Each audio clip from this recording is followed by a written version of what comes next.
Right. Ball.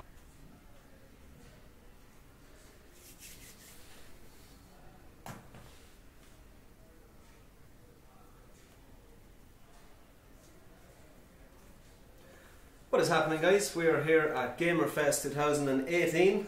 What is happening? This is the Republic of Players podcast, episode 18. I got that wrong the last time, didn't I? I am your host, Ronan Fox. I'm here with Fano. How are you doing, Fano? Hello, Ronan. How are you? I'm good. It's weird that you're here sitting beside me, yeah, isn't it? it's always this whole like in one room thing. The only thing I find really awkward is not wearing headphones. Yeah, I'm so used to having headphones. It balances me head out, and I'm like. Platinum Jack, how are you doing? I'm not too bad. You haven't lost that name, Platinum, because I seen that you got the Digimon Platinum. I'm going to give it to you. After I convinced you otherwise. It was a couple of days late. I know you were meant to. I think the only reason he's out to keep it though is because you got a couple more at the same time. It wasn't like he was like, oh, I got Digimon. I got Digimon, but I also got these couple. I got Teslagrad, I got Coffin Dodgers, and I can't remember what. Yeah, 20-minute games don't count. Coffin Dodgers and Teslagrad aren't two 20-minute games. I Tell can me tell you about that. Teslagrad. Is that it's a platformer, is it? It's a puzzle platformer, and it's strange because it doesn't have much combat throughout the game except for a handful of bosses. Okay. So you're kind of having to try to get used to combat fairly quickly with the bosses because it was a game that I was interested in. We'll get to that in the what's we're playing section. Last but not least, we have Una Ming on community. How are you doing, Una? Hello, I'm doing well. Just here now, busy away. So, like every show, we start with what we're playing. So, Fano, we'll go with you first. You're not playing Red Dead. Shame on you, but no, I am not. What have you been playing? What have I been playing? I honestly haven't been playing much, but mostly just FIFA with yourself, and then Assassin's Creed Odyssey, and that's about it, really. Yeah, Are you still bet into Assassin's Creed? I think it's brilliant. Yeah, I don't really enjoy it. It's just so big. It's so vast. There's just so much to explore, and I think it's actually brilliant. Like I hadn't played one in years. In all fairness, like it was the first one I played since the second one. Because I played a bit of Syndicate. I was like, this is just terrible, and gave up on it. And I was like, it was kind of one of those things. I was in GameStop on a Friday, and I had just come out. I was like, I'll give it a go. I don't know. I really enjoy it. No, I think it's brilliant. I wouldn't mind, but Ubisoft are like next door to us. Yeah. They're actually showing off the game. Yeah. No, it is like what I love about the new style Assassin's Creed is, like you said, the vastness of it. It feels like you're in this expansive open world, and I didn't really feel that in the older games. Yes, there was an open world there, but with the new ones, it's like, I know with Origins you're kind of looking across this horizon and you see the pyramids in the background, and they're like literally miles and miles away from you, and you know that you actually go to there in the game. Is it the same sense? Yeah, that's exactly. It's not like nothing's unachievable either. Nothing's out of bounds either. It's kind of like. It's like in the old games where you went out of bounds, it would take you out of it. The game would start to stutter. Whereas this is kind of like, you want to go over there, you can go over there, you can climb that and find out what's in there and stuff. But there's so many hidden things in the game as well. Like they've done a really good job of kind of keeping you interested in it. The only thing I'm not happy about is when you're kind of taking over territories, you have to do the same kind of fight over and over again. Yeah, Paddy, he's not with us today. Sadly, his van broke down. But he was saying that his problem with the older games was that it felt very repetitive when you're kind of going from each area. It feels like you're building up to the same, end of that area, and then you're moving on, and it's basically a build up to that again. Do you feel like it's the same in Odyssey, or? Not really, because the story, because of the way the story transcends as you're going through it, it kind of feels a bit better. It's not like you're going to it. It's not like it starts stops. Unless you want to go off and do side missions and stuff like that. The only problem with the game is how the experience works and like the XP system in it, because you could be doing the story and it could be one of those people who's kind of like play this story, you don't like to do side missions and all that. With this you kind of have to do it because of the way the XP goes. You don't get enough XP from just doing linear story. You have to go off and do the side quests and stuff. But for me it's fine, because I like exploring, and I like going, oh look at that over there, I'll go over there, I'll look at this. But for other people who kind of just want to play through a game really quickly, it probably wouldn't suit them. You need to really build. I think it's because it brought in that RPG element where, I don't know whether it's the same in Odyssey, but I remember playing Origins where it's, so if you're in one area you can take on all the enemies in that area, but if you move into an area that you shouldn't be, the enemies' levels will be ahead. Is that the same? It's the same style. It's even to like having someone one level higher than you, it's like an impossible feat. Yeah, it is. It was tough in Origins as well, so it's pretty much the same.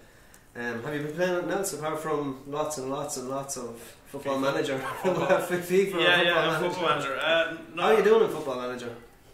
I just won the Champions League yesterday. Nice, that's a big achievement. On the car ride up. With who? Man United. Deadly. Finished second in the league, won the FA Cup and the Champions League. How many years is that in? First season. First season? First season. Deadly, man. That's a good achievement. Current squad. Deadly.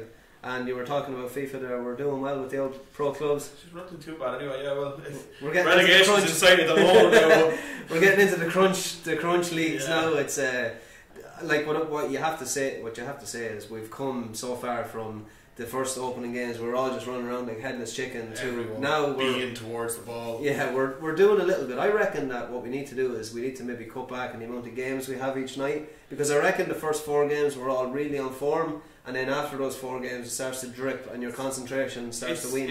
It's after a couple of games, people kind of want to experiment with the squad. And you're kind of like, that's not how it works. You kind of have to build up what you have. Yeah, Paddy Toner has become a serious player on that team. In fairness, though, he's the most calmest guy there, and people won't believe us if we say that. But he's pure chilled out on the wing. It's quite odd him sprinting up and down the wing. And it's just kind of like, nothing's really happening for me. It's alright. We can stay in position, guys. Yeah. It's you're dying to throw a controller to TV, and that's what show up. Yeah, there was a lot of that at the start. But Jack, how are you doing? I've been playing so many games this week. Yeah, you had to get it in before you came to Gamerfest. Yeah, well, I finished Digimon's World's Platinum at the long last. Was it the hardest platinum you ever achieved? It is the longest one. Well, it'd be one of the longest ones. The other ones go to The Witcher 3 and Final Fantasy X. They'd be 2 very long ones as well. How long did it take for Digimon? Digimon, I found out afterwards that the clock ran even when I had it paused, so if I went away for an hour or so with the PlayStation on, it still clocked hours. Yeah, it does that with Steam. Actually, so I think it was roughly about 140, 150 hours at the end of it. That's a lot. Then I was playing Teslagrad, Blackwood Crossing, and Coffin Dodgers, which was another 3 platinums that I got. You always have the strangest games. You just look like what's the hot no. platinums and just go. No, I don't.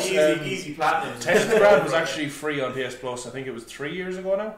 Right. And I played through it back then, but I never finished it off. I think that's why I brought that up earlier on, is because I remember seeing the game somewhere and liking the art style, and that's why I asked you about this. It was 3 years ago, and I played through it then, and I absolutely loved it then. So I was like, you know what, I may go back and complete, finish it off. Blackwood Crossing was a game I got a couple months ago on sale, because the trailer myself and my brother looked at and were like, this actually looks really interesting. Yeah. It's your typical walking simulator with a story, but the story is a bit different to what you usually would see in your walking simulators. It's actually really good, so if anybody likes them, I'd recommend it. And then Coffin Dodgers is just your run-of-the-mill car racing game.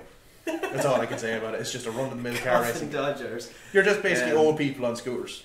I have never really got into the walking simulators. I'll put my hand up. I know there is some great ones out there, the likes of Gone Home, but for me, it's too in the middle of watching a movie and playing a video game. Like, I'd rather do one or the other. I know there's a big fan base out there for the kind of walking simulators, or let me get the name. It's like Stroll PG or Stroller RPG. Yeah, there's a fun name. There's a fun name that I can't really remember. But actually, on the talk of Gone Home, that was free on the Xbox One once, and I actually got the whole 1000G in it as well. Oh, you can. That's not a platinum though, Jack. Don't be bringing up that. Other than them, I've been playing Mario Kart as per usual. I'm just going through all the races, setting time trial records, beating all the Nintendo times, and I've been finally started Spider-Man. Okay. Finally. And how far are you into Spider-Man? How much spare time do you have? A lot of spare time this week, actually. So that's going to be another platinum, yeah? Probably on Tuesday or Wednesday, just before the podcast. Nice. So, my God, you're really stacking them up. Well, in all honesty, I had a 2-month break with none, so I've got to catch up. Yeah, well, that's fair. Digimon slowed you down a little bit. Thanks to Digimon for that one. Well, I have been playing a little small game that came out recently, Red Dead Redemption 2. Oh really? What's that? Red Dead Redemption Counter. Yeah, what? Yeah, it's okay. In fairness to it, I was looking forward to this game for a long time. I'm not going to spoil anything here, but my biggest problem with open world games in the last couple of years is they feel like they have to tick off this rule book where, okay, there's a set path for your main quest, there's a set path for your side quest, and everything feels very split up and very apart, and a lot of the fetch quests I don't like. I don't do them. I don't care whether it improves my character. I don't care whether it, if it gives me XP. I just have no interest in going out and killing 5 rabbits or 10 rabbits and you're ticking off boxes. And like, I'll put my hands up, I had the same problem with Spider-Man. I felt like it was just the same as every other open world game, and I think because we've had so many open world games since the PS4 came out, like you mentioned The Witcher, we've had Horizon, we've had the infamous games, the new one that came out, I think it was a launch title. There's so many games out there that have this just the same structure. And what I was reading when Rockstar was releasing their game is they want to revolutionise this feeling of ticking off the boxes and stuff feeling like, okay, you finish this mission, now it's on to the next one, or you can go and do these 5 side quests. What Rockstar do, and it's done so brilliantly, is they make everything so organic. So you've seen in the trailers, this is not spoiling anything, but you've seen in the trailers that you can interact with people, and depending on how you interact with them, it could actually trigger a side quest. Now, it doesn't come up, nothing comes up on screen and says, this is a side quest, you are on a side quest. There's no distinction from a side quest and the main story. You obviously know that, you know, the main character, if you go to him, it's going to be a main part of the story, but there's nothing in your inventory that says, this is a side quest, this is a main quest, and I personally love that. It's a breath of fresh air. The graphics are spectacular. I think they're the best graphics I've ever seen in a video game, and that's including in The Witcher. Like I rate The Witcher very highly. Rockstar, they have built a world that, like, it talks to me in a way because I am so into hunting, I'm so into fishing, I'm so into just being out in the wild and camping, that it just is the perfect game for me. I would say I've put about 20 hours into it now. And if it keeps going the way it's going, and the story keeps playing out the way it's playing out, it's going to be one of the best games, if not the best game I've ever played, and that's no word of a lie. I think it revolutionises a lot of things in gaming that I was actually getting very bored with. When people hear of a new open world game coming out, I instantly think, okay, well, is the story going to be good? Because what I usually do is I usually just attack the story, the main quest, and go through it that way, and maybe break off, if it's organic to do so, maybe break off and do a side quest. But with Rockstar, the pacing is so brilliant, it's so slow, you feel like you're getting to know everyone, the characters have been built so well. Arthur is just an amazing character as well. And yeah, I'm not going to talk anymore about Red Dead. Anyone that hasn't played it, I will say, like, I know, going to mean you're waiting until Christmas, but I mean it's the perfect game. My biggest problem with the game now is I don't have enough time, but sadly I'm not going to be here tonight. I have to go home and mind the kids. My wife is working, so I'm going to get another 7 hour stretch tonight. She's working tomorrow night. I'm going to get another 7 hour stretch. Right. 7 hours. They'll be rookie numbers. You need to bump them up. Yeah. But like I said to Seamus, it's hard when you have kids. Waking up and I know, Ronan. I know. There's a kid screaming in your face after a night of PlayStation, and it's not Bloodborne. Bloodborne isn't the best exclusive. I'm just going to say that again. No, we're not going back to that. We're not going back to it. My phone died last time. Yeah, you cut out. There was good reason for it. The Bloodborne gods were shining upon us. Or maybe I knew, but I still got that word in.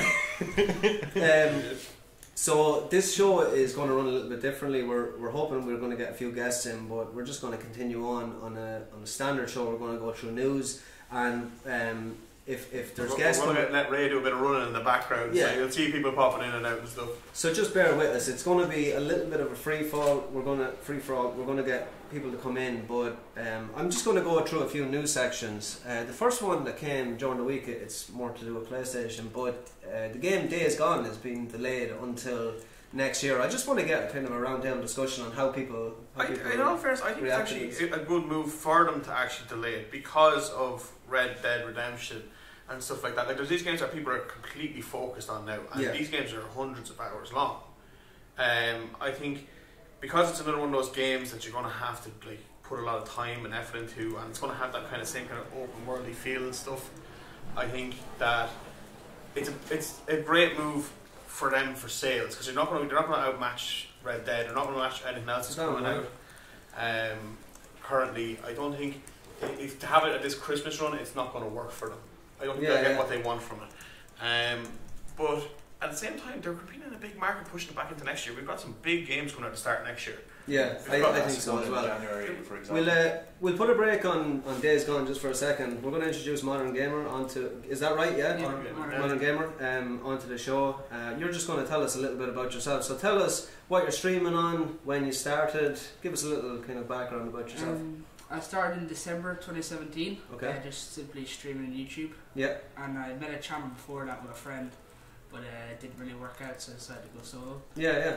And started off doing challenges, and then slowly moved on to streaming games like generally FIFA and GTA. Nice. And recently I've been streaming Spider-Man, Black Ops and GTA. Deadly. I see your San Andreas hat as well. Pretty awesome. Yeah. So you said you stream to YouTube, is it? Yeah. So YouTube seems to be big in Ireland for some reason. I used to do the exact same. I used to stream to YouTube, but I've been convinced by all of these people to go to Twitch. Why do you stream on YouTube? Or is it just because you started there, you want to build from there? What is the attraction to YouTube, do you think? Personally, I feel it's a lot easier to start on YouTube than Twitch. With Twitch, you have to have you have to have a good microphone and a good camera to really connect to your audience. Obviously, people don't have that sometimes. Yeah. But I feel YouTube, you just make your video, you make your stream, and it's a lot easier to connect to people through live streaming with the click of a few buttons. Really, with the PlayStation and Xbox, you can just connect to YouTube and connect to people. Do you stream with a PC, or is it through your PlayStation? How do you? What systems do you use? I originally started with my PlayStation, and then I moved on to my Xbox. I've been kind of exploring with my PC, but usually I mainly stick to PlayStation. Okay. And then same as that. And on Twitch, I stream with my Xbox. Deadly. So. Nice. What games were you saying you were running? Just FIFA? Is there are you touching on Fortnite, or have you even went near it? I have to say, I did start off when it was becoming a trend. I started off playing Fortnite, but then I hard not to jump in when everyone is playing. When your whole friends list and it's free, it's hard not to jump into that game. It's also the hardest time to actually, when it started to trend, because it was the hardest time to build an audience off Fortnite, because there were so many big people at the same time. Like it's hard. Like in the back of your mind, it always sounds like a great idea, but at the same time, you're like, but everyone else is watching someone else play it. Yeah. So you have to you have to take it back. So like, what would be your taking it back? If you were to say someone like, "Oh, come watch me," why would someone have to come watch you and not come watch me or Roman or Jack? Like, what would be the main audience you'd aim for? Audience I'd aim for would be teenagers who basically like to play GTA. It's a game that I stream now, along with Spider-Man and Black Ops on the side. But GTA, what I basically do is I do tutorials. I do here's a new vehicle and what's good about it, but like this is what's bad about it. So I show them basically what's the easiest way to get money legally, so not doing glitches and all that. Nice. As I put it, but it's simply just, maybe I don't like to call it a tutorial channel, but it aims to help people who want to make money on a certain game or have help with a certain game. And how much interaction do you have with your audience? Like, do you bring them in to do heists with you and stuff like that? And yeah, there's one time when we found a heist on GTA, which gives you 1 million. And we'd have our subscribers come in, me and my friend, and we'd give them the 1 million, and we'd do that about 2 times with them and get someone else in. So that's cool. Yeah, that's kind of a nice community way of bringing people in, and because I we know have a volunteer for you in the corner. Ray wants money constantly in that game. You were saying earlier you did challenges to begin with. What sort of challenges were you doing, or was anything specific? I'd make up silly challenges, and then all those English YouTubers with the patience test. I done that as well. I done a frisbee challenge where you'd stand about 20 yards away and try and hit a crossbar with a frisbee. Done something called a bowling challenge as well. Oh, you mean real life challenges, was it? Yeah, real life. I thought when you said challenges, I thought you meant gaming challenges, not actual. No, when I started off my YouTube channel, I didn't have the greatest internet, so it obviously didn't make sense. I can relate. I can still relate. Yeah. Seems to be a problem, alright. I know. I live in an old farmhouse. What do you expect? So, what is your plan moving into the future? Is it just keep building and keep streaming? In the future, I'd like to kind of get into GTA mods, like Zombie Apocalypse. Yeah.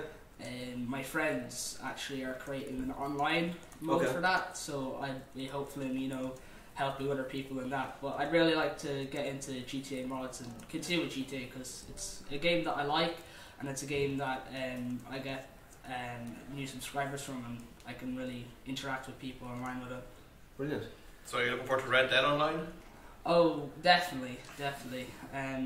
Speaking of Red Dead, I was playing Red Redemption there about a week before it came out, and online mode's still doing pretty well. Yeah, the online mode was pretty good in Red Dead Redemption. I enjoyed that, and also the Undead Nightmare was brilliant as well. Just talking a little bit about Gamerfest. You're here today. You were brought in as a guest. Why do you think that conventions like this differ from, say, the big ones that are in Dublin? Do you think there's more of a kind of a personal atmosphere here, or? I actually covered this in one of my streams. Why Gamerfest is so good? It's a big community, but it's a small community at the same time. I believe people were talking about 1,500 over 2 days, 1,500. Yeah. And I feel that it's good because it's a small community that you can interact with other Irish YouTubers here, and it's a small community. I've got to talk to so many new people here. Over the while since it's been running, since the first one when it was called Radisson Blue Hotel. Yeah. And I think it's great because it's a small community where you can go up and talk to someone, and with those big game events, you have to wait in lines for. I remember when I went to Gamescom, the lines were mad. Here, it's nice. There's people that you can talk to, people that you can relate to. Yeah. And I've come from Carlow myself, and then there's another person who said they came from where was it, Kilkenny? I'm from Kilkenny here. It was Jack you were talking to. Because I am everywhere at all times. I totally agree with you. I think when I was walking around the show floor there, it's great to meet the likes of John Romero. I mean, legends of the computer games world. But it's also good to meet people like you, and a lot of people seem to be YouTubers at this event. You talk to anyone, and they're all trying to do something, either stream or make their own videos. So where can the good folks get you? And we'll let you get back to your gaming, Modern Gamer. They can get me. I'm nearly on everything, to be honest. Yeah. Instagram, Twitter, Snapchat. And it's just Modern Gaming, yeah. And Modern Game 123. Okay. But, if you look at Modern Game, you should get me as well. That's perfect. Thanks a million for coming on, and we'll talk to you soon. Thank you. Enjoy the rest of the day. So guys, back to Days Gone. Jack, you wanted to jump in there with something. Are you let me ask you first. Are you looking forward to Days Gone, or is it just a case that you're? I'm kind of looking forward to it because it's with the whole hordes of zombies coming at you kind of thing. Yeah. It kind of reminds me a little bit of Left 4 Dead, but okay. Yeah. And I loved Left 4 Dead. I said it before when we were talking about games like that. They haven't perfected that zombie game yet. Yeah. The same way that the likes of as a horde zombie game. Yeah. Like the way that people say Fortnite has perfected the battle royale scene or whatever. I still don't think we've seen the prime of battle royale, even with Call of Duty and stuff like that. Red Dead Redemption 2 is going to kill it. I don't think it can succeed really well as a battle royale game. I think people are more generally interested in actually doing things together in that game than going around playing battle royale. I don't know. It's a different. I think you have to be in a different kind of mindset to play Red Dead than you go to Fortnite or anything like that. No, that's totally understandable. What I'm going to get in comparison with, we're going off the beaten track here, but when I played Ghost Recon Wildlands, that vast open area that's very wild and there's a lot of places to hide, I would have loved to seen that game being turned into a Battle Royale mode. But after playing Red Dead 2 for such a long time, I can imagine a group of a posse of maybe 4 or 5 kind of hunting through this forest and trying to look for another group. I mean, the map is so big that you could just take maybe sections of it and have the Battle Royale within, say, certain sections of the map. And I think what that would do is it would make it very different from game to game, because it's not the same map over and over again. But I mean, that's off the beaten track. Another idea I think would work well with Red Dead 2 online is, the way on stuff like Monster Hunter you've always got to have a group to hunt something. Yeah. Do that, but in Red Dead Redemption 2, but have specific animals. Yeah, animals. That's a great idea. That's a great idea. It's got a bounty on it, or a cougar, or anything that's just off the beaten track. I feel like if they were to make heists, that would be like how they would do that. Yeah. Even just holding up trains and heists and everything with a group of friends would be amazing. So Days Gone, it's very good that Days Gone got delayed because here we are talking about Red Dead again. But if Days Gone comes out in January, I don't think many people will be getting it because Kingdom Hearts 3 is out then. Kingdom Hearts 3, you've got Resident Evil 2, you've got Sekiro, like all these brilliant games come out at the start of next year. Oh my god, I'm gonna be broke. It's such a hard time. I don't know if it's even like, as I said, I think it's a good move. Same time, I'm not too sure if it's a good move. We have Pen Train Game. What's happening, dude? Right. Sit Praise down the there. sun. Praise the sun. He's not wearing it, is he? Look He at is. this stuff. What is going on? Do you even praise, bro? Do you even praise? Wear the t-shirt. What's the crack? Not bad. How are you? How was your day going? It's going well. It's going well Yeah. so far. Yeah. Great atmosphere out there. Oh, terrific atmosphere. Yeah. Were you up on stage or No, not yet. I'm up in about half an hour or so. what are you doing? Second final. Oh, you took part in it. Nice. No. I'm. We nearly got okay. into a I'm final. commentating. So, I thought you were meant to go up on stage for Beat Saber as well. Do some Through the Fire and Flames, you know? I was hoping to, but they ran out of time. You are a friend of the show. We've had you on before, but like, where do you stream to? Tell the good folks where they can get you. And So mainly Mixer. So mixer.com/PenTrainGaming would be my main one. But looking at obviously going to others nowadays. Yeah. Like, what are you thinking about doing? just mainly for the big streams. Yeah, like, yeah. You know, I have a Christmas stream coming up at a later stage. So trying to push it out to maybe multiple platforms. Yeah, just so other people can watch, because everyone has a Mixer account, but everyone's got a YouTube account. Yeah. Yeah. We had a YouTuber in before you, Modern Gaming, and he streams to YouTube. And that's another trend that I see out there is you ask people what are they streaming, and like us, we're kind of mostly Twitch, aren't we? But a lot of people that are here today, it seems to be the Irish crowd are very much YouTube and started a YouTube and trying to build that. But I myself now have gone from YouTube to Twitch. I find Twitch a great platform. But how do you think the atmosphere is out there? Like, what makes Gamerfest different to, say, all the other bigger conventions that we've attended? It's just because it's more focused for gamers. There's a lot of games out there like the gamers like FIFA and Fortnite, and then the VR stuff that's up there, which is Beat Saber and whatever that other game is. Actually, didn't even see what that other game was, but some sort of a shooter game out there. Which I know the one, but I know the VR game, is it? Yeah, it's a VR shooting game, but I can't remember the name of it. I've seen it quite a few times. That's not the one where you're actually in an area, you're kind of moving around and stuff, is it? No, it's not the same one. It could be, because I know there's one where they're standing still and it looks like aliens or something are coming towards you. I remember seeing that one at a couple of conventions a couple of times, but I haven't had a proper look to be able to see if it is the same one. I think I'm most interested in is the point blank at the AllCast stand. Yeah, see if they can beat me on score. Going back, it's hard to get in there, alright. We're picking up a G-Con and it's like, oh. I used it for the first time last night, sure. Those are the days. Yeah. You have to plug it all into the back and everything had to be tracked and everything. Can't even use them on new TVs. No, but like we're here doing this podcast. We're trying to get in as many guests as possible. And thanks a million for coming in and talking to us as always. Go on. No, go on, work for it. No, what you have there's a lot of guests and stuff here. Like, who have you spoken to? Like, who have you been around with? I spoke to John Romero anyway. Definitely, like I met him at Players Expo when he was doing the tournament. Said the exact same thing. Stuff, and I went up to him. I was like, "All right, John, what's the crack?" And then I just had to one of my moderators, Karaoke. She wanted me to get tell him that she wants to marry Doom Guy and stuff like this. So yeah, that's exactly what I ended up. I said, "Oh yeah, so it's Doom Guy," and he was like, "Doom Guy's available, you know. He's free.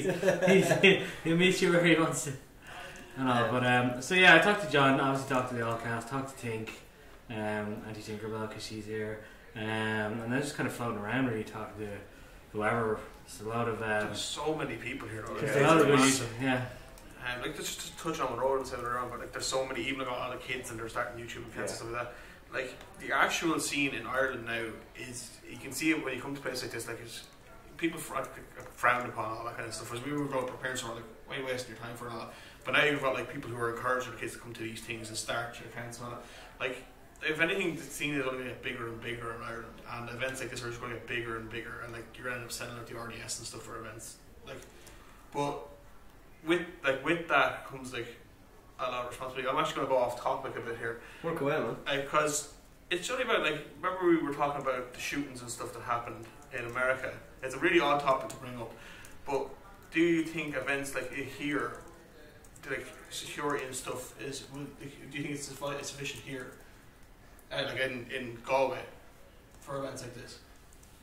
As in, like, the area itself? Or Yeah. just, yeah. Like, is the area, like, it's not, I'm going off topic, it is a bit weird and everyone's looking at me kind of strange, but, like, it's something we have to think, if the events like this are going to keep getting bigger. Yeah, no, I think it's okay to talk about that, but what I will say is, sorry for taking away from your pen, when I'm walking in the door here, like, you do have, like, 5 or 6 security men, like, actually looking and making sure, not checking bags or anything. Like, it seems to be pretty well secured, if you ask me. Well, that's what I'm saying. Like, I think they've done a fantastic job. It's just because it's such a thing. Like, there was such a sour look on the gaming scene for like a month this year. Do you think, like, that's what I'm saying? Like, do people think that we are moving in the right direction, especially in Ireland? Because, like, I think Irish people are very lackadaisy about things. I think we don't have them worries though to deal with that the Americans. No, have. yeah, that's true. Sorry, I didn't really know. I didn't want it to mind. The things here though is one way in, one way out. So, like, considering they've 5 security guards on the one area, it's like they're able to like keep an eye and stuff and all that sort of stuff. Obviously, the places over in America would probably have multiple exits and more stuff like free. that. Yeah, it's true. You have to. But Yeah, like, it's true. if gaming over here ever came big, that it was something to go to the O2 Arena, for instance. That's what I'm thinking. Like, I think that's where I think. Do we have to start now with things like that though? For when, like, are we to be ready when we end up on events like that? I think that's where we're going anyway. But so, like, bag checks, you mean? Not like that's about bag checks, but like just generally, like, because at the same time, because as I work as a security guard, I feel like the people here should be walking around more. Yeah. Everyone seems to be very static. Yeah. And like that's a pet peeve for me. I'm going way off topic here. But it's just because there's kids running around and stuff like that. Like, I've seen people running around outside, like. And it's just a pet peeve. We'll just change the subject. I'm very sorry about that. The better security, the better. Yeah. Really. Yeah, but like, what games have you been playing? Well, I'm here. Yeah, just Tekken, yeah. Point blank at the AllCast stand. Yeah. Spider-Man. Checked out some of the mini arcades things. I want one. I really do, but I don't broke. I can't afford it. They're amazing. They're class, yeah. Custom one. Playing gaming on the side of it would be pretty awesome. That would be, yeah. Oh, that's the truth. And what else? Didn't really go near Fortnite. Fortnite's like blowing up right now. There's so many people trying to. So are you the only one, including myself in this room, that's played Red Dead since it came out? Oh, you played Red Dead as well. That's all right. We're not the only ones. This is the thing. I wasn't going to buy it till I got home from this. I was like, I'm going to wait. I'm going to make sure I have enough money to go to Galway. And then I seen everybody post about it on the Thursday night. Yeah, and the internet blew up. Yeah, and then like Petso even invited me to the WhatsApp group about the organisation down here. And they were talking about Red Dead Redemption. I was like, screw it, that's it. Get me the special edition. Have you played it? Buying a saddle and everything at home. It's top notch, isn't it? I'm loving it at the moment. Yeah, I'm only getting. We're not like we said at the start. We're not doing any sort of spoiler, but no. It's. I was just talking about how it's revolutionised the open world and how everything feels so organic. And did you get your cowboy hat? Yeah, actually.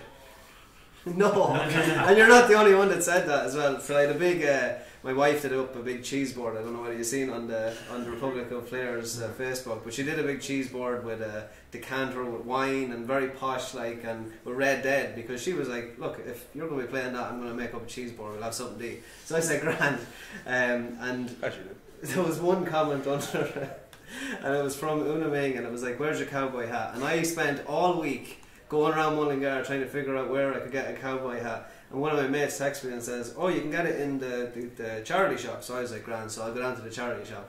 They were all gone. So I didn't get to get my cowboy hat. Just got them Henley ones. I know, I was like, do you have anything up in the wardrobe that I can put on? She was like, yeah, you can have this. It was like one of those bowler hats. So I was like, that's not going to work. Like, that's not going to work. Oh, Ron, you should have put it on and just sent everybody a picture. That would have been hilarious. Yeah, just trying to put tinfoil or something to make it more cowboy looking. But no, I was saying that it's for me it's revolutionised. It's a breath of fresh air when it comes to open world. Everything feels so like organic is the best word to describe that game, because I mean you're going one way, you see a train, screw it, I'm going to rob that train, and then you start chasing the train down, and it just isn't that what it's like though? It's just not even rob trains. Hadn't got that far. Yeah, well, So of course you can rob a train. Well, As long as you know the trailer, there's always As long as you don't rob It's Dane supposed to train. be Wild West the big GTA. question is, how many climates have you rode a horse through yet? I've took a couple of pictures, a couple of snaps in warmer specific climates. And they're pretty areas, like yeah. they're pretty down, like. So yeah, we're doing. Of course, Ronan was horsing around. We're doing a screenshot competition on the Republic of Players. So anyone that's out there that has a couple of awesome screenshots of the game or horse testicles, make sure you go on to the community and add them there. It's on the announcements. Don't go out to a field now and at home and start taking pictures now. The second he put that up, I messaged him. I said, "That's just going to be full of horse."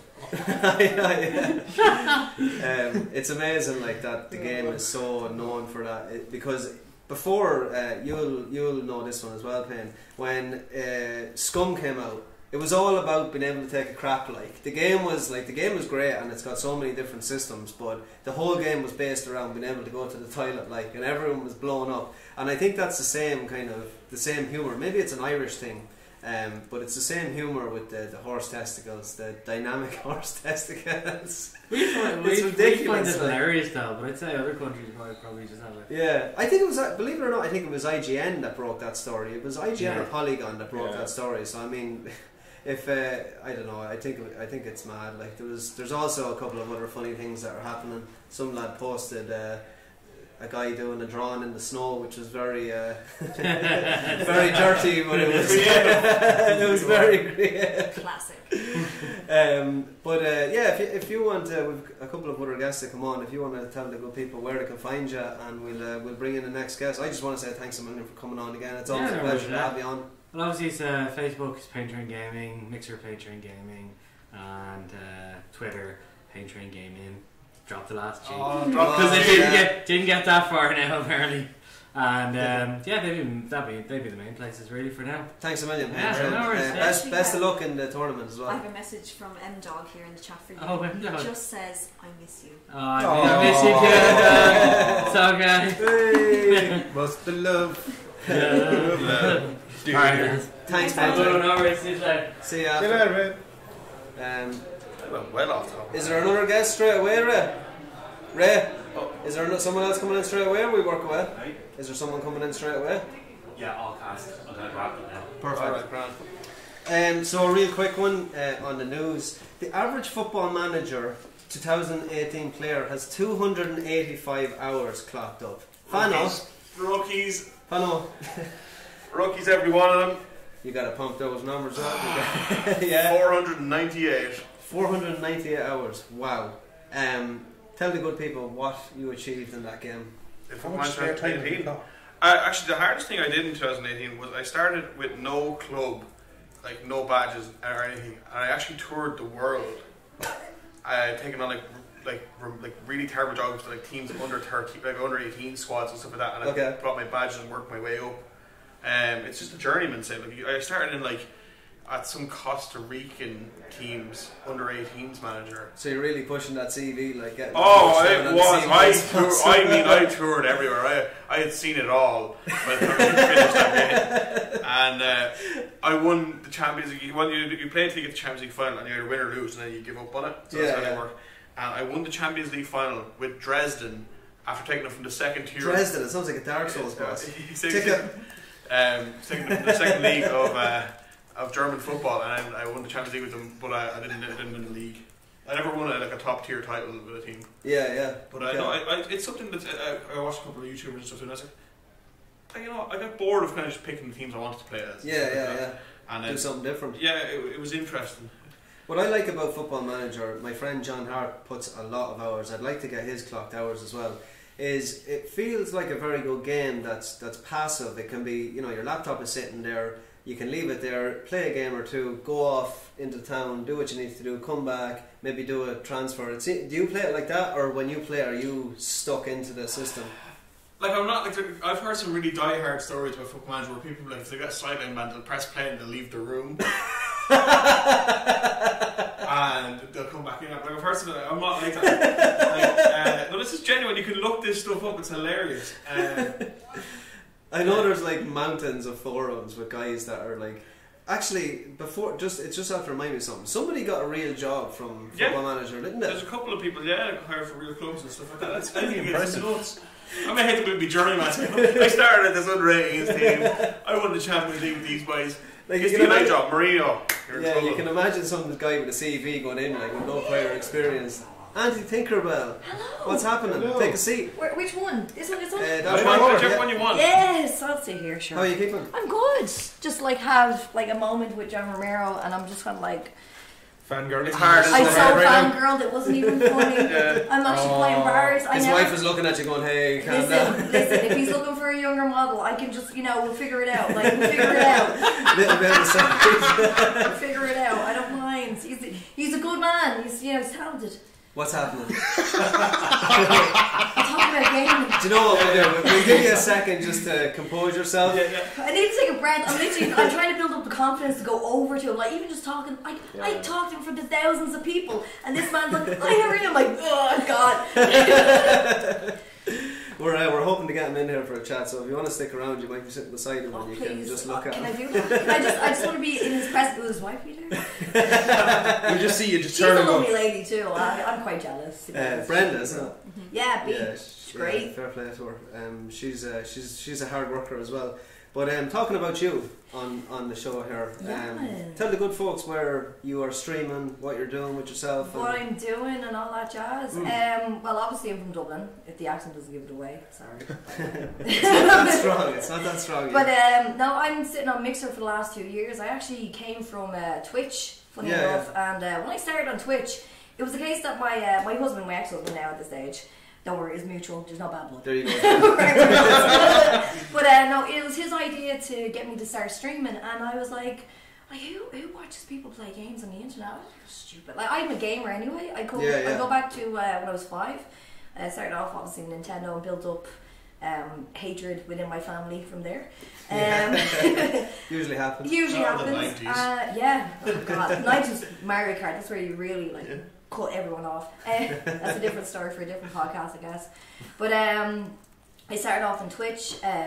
Literally, my ex-husband was like, "Quit your job, do it full time, see how you get on, and if you like it, do it for 6 months, and then figure out what you do." Yeah. And it was a big deal for someone to step in and do that for me, because I was working a job, I was very stressed and I didn't like it, and I was really good at the job, but the hours were just incredibly torturous. And I did it, so I started off on Twitch. I did reconnaissance first, all of August, before I went live in September, beg your pardon, of 2015. Yeah, 2014, beg your pardon. Yeah. And so I did a lot of reconnaissance. I was always anti-Tinkerbell, had been for like 13 plus years at that stage. So and I decided to market it behind that because all my mates knew me as Tink because I'm small and feisty, kind of like Tinkerbell, but I was like, nah, she kidnapped kids and gave it to a guy with a hook. Pretty sure I'm anti-Tinkerbell about that, and that's how it happened. Cool. And that's a scoop for everyone.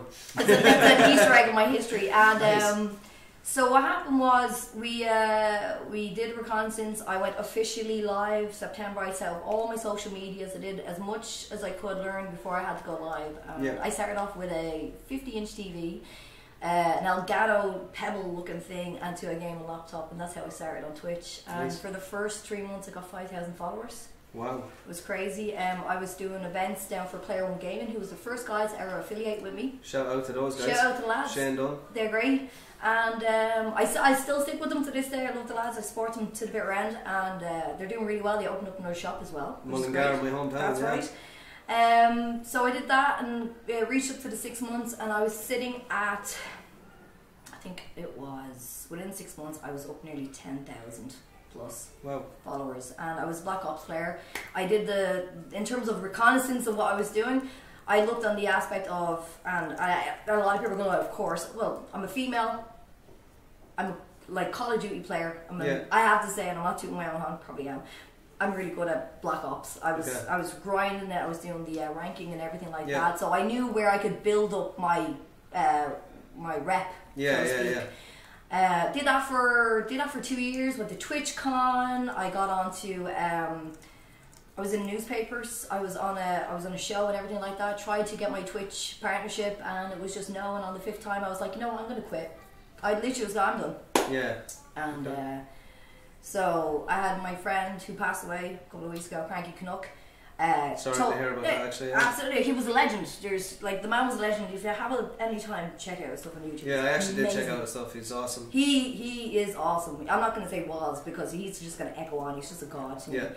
And what happened was I was going to quit, and he's like, no, come over to Beam. It was Beam at the time before it was Mixer because we got rebranded. So it was actually him that reached out. And it was him. It was actually because we were really good friends. We've been very good friends for years, obviously, and I always went to him when I was kind of a bit lost in what I was doing because he's an older gentleman, he's experienced. He done a lot of vlogs, he did a lot of blogs for tech industries and gaming industries. He ran his own company, he was a bartender. He was active. He was interactive, if anything. He was always a social person, and life experience, obviously enough, is why I wanted to reach out to him. And he's like, just try it for a week and see how it goes. Just try being for a week. Was this at the start of Mixer? This was start of Mixer. I had my account technically is over 2 years old, nearly 3 years old at this stage. So right at the start when it opened up. I opened up the account in March, and then I went live in October 2016. Yeah, I think it was. Yeah, 2016. And I didn't take any advice from Craig at all. I just went live, and then I said it to my Twitch community. I said, guys, I'm moving to Twitch, or moving from Twitch to Mixer, or Beam at the time. And I'm just letting you know I want to try something new. I want to kind of, try something different, rejuvenate a little bit. How was that changeover? Hard, very hard. I had 22,000 followers at the time. Only 10 people came over with me. Wow. 10. Because it was a new, and I don't blame them. I don't blame them at all. Like, I can understand, like, sometimes a change with people, it can often affect in a negative way. I was anticipating that, in fairness. So I started off with 0 again. So October 2016, started off with 0. Built myself up to over 1,000 something followers within 3 weeks. One of my friends was like, apply for partnership. I was like, nah, I'm not going to get rejected. So you apply for partnership. I was like, nah, I'm not going to get rejected. And she goes, do it. And I was like, okay. So I wrote my partnership, and the thing is, what I did different was I gave them a business plan.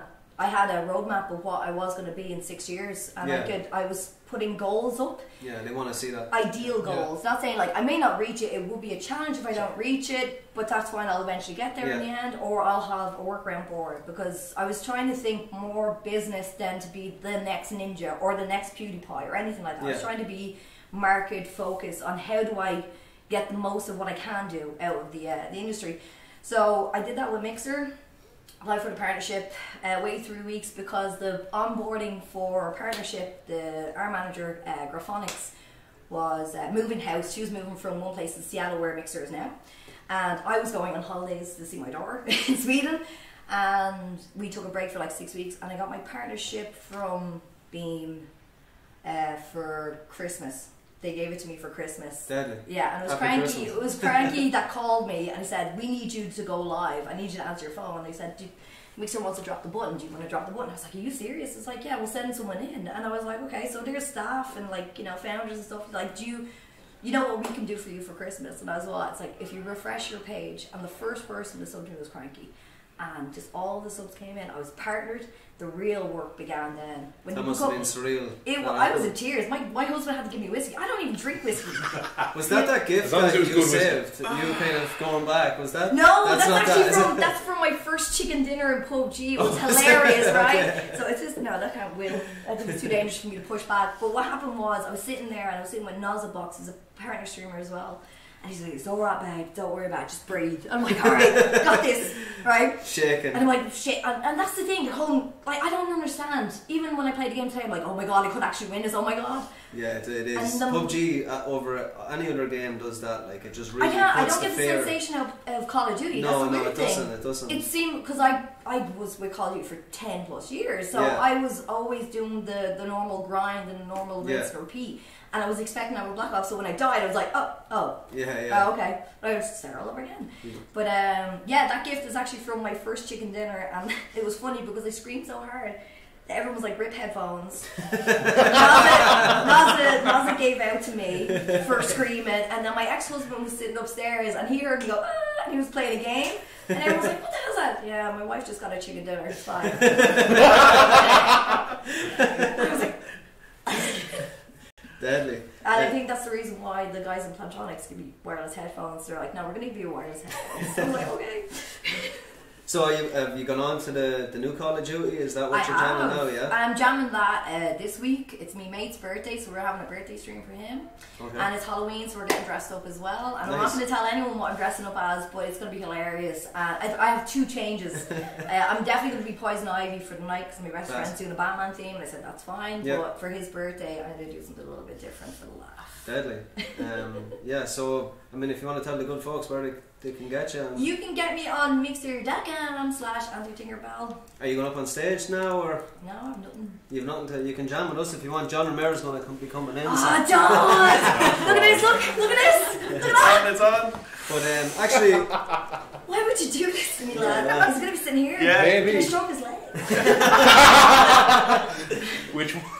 Hey, whoa, this is a family friend. This is a comic strip. Hold on. What was said earlier, I wouldn't really say that. just actually talking about Yeah. Gamerfest, I'm just asking all the guests to talk about Gamerfest. What do you think makes Gamerfest different to, say, any of the other? Like, I'm sure you're at a lot of the big cons, the Twitch cons. What makes Gamerfest different to those major events? Well, for example, there's not 400,000 people walking through the door. Yeah.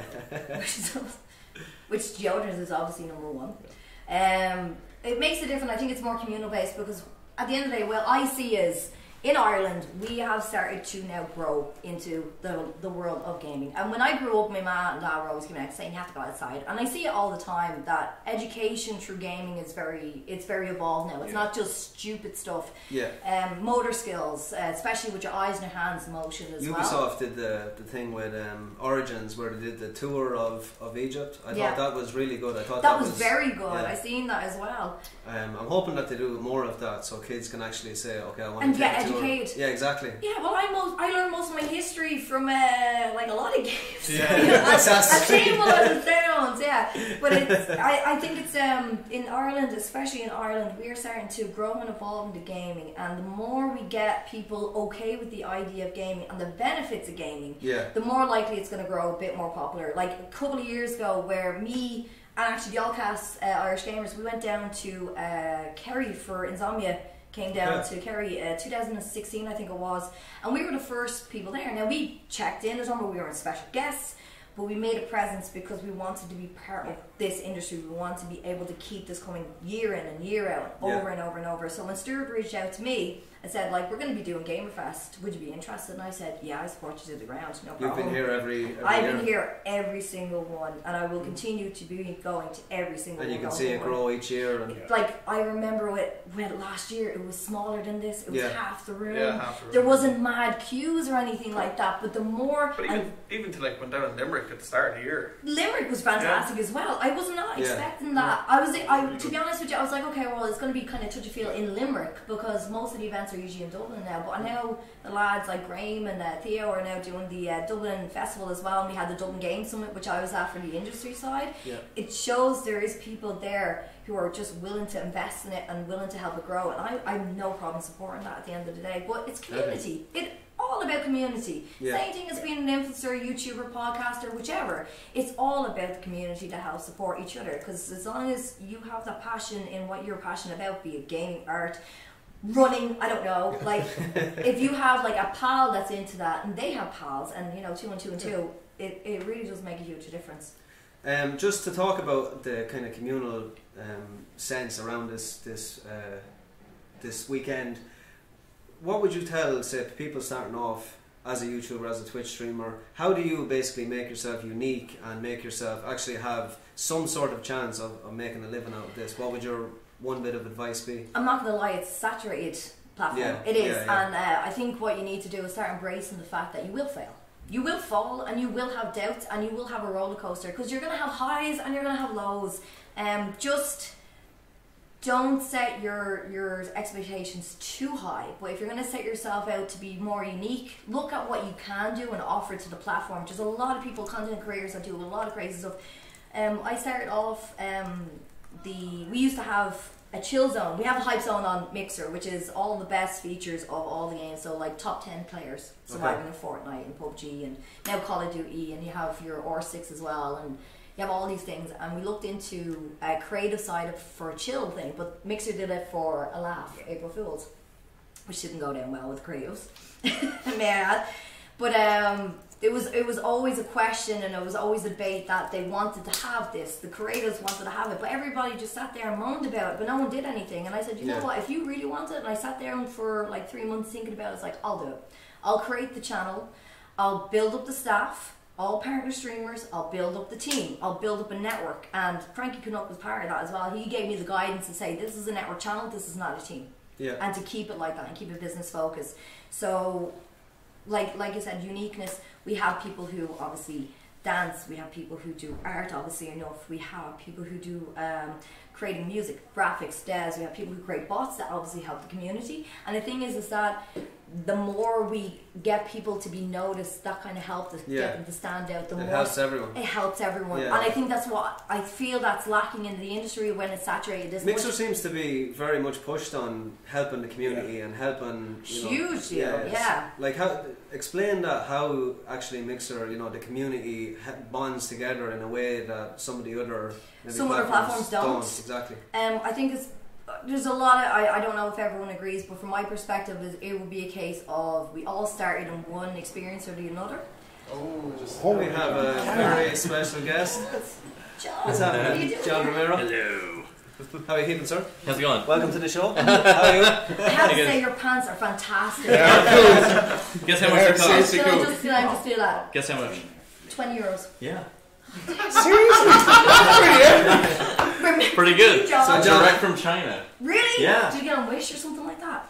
I Do you even know what the hell Wish is? Yes, I would not order anything on Wish. I order loads of stuff on I know, Wish. I just heard from people that everything breaks. It does, but if you order something like something But you can order 5 of them, it's okay. Oh, yeah. I ordered 5 of these snails, right? And it's for your tea bags. They sit in the edge of your cup and you wrap this string around it so it doesn't fall in. Dude, and it never broke. Oh yeah, I can see some things make sense. Yeah. John, you only have a few minutes, so we're just going to ask you a few questions. How are you finding Gamerfest, and how do you think it differs from, say, the big events that I'm sure you've been at every I think it's got the same density. It's like the same amount of people, because it's not as big a space as like Dublin Comic Con, but the amount of space that's here is full of people, which is really good. Yeah.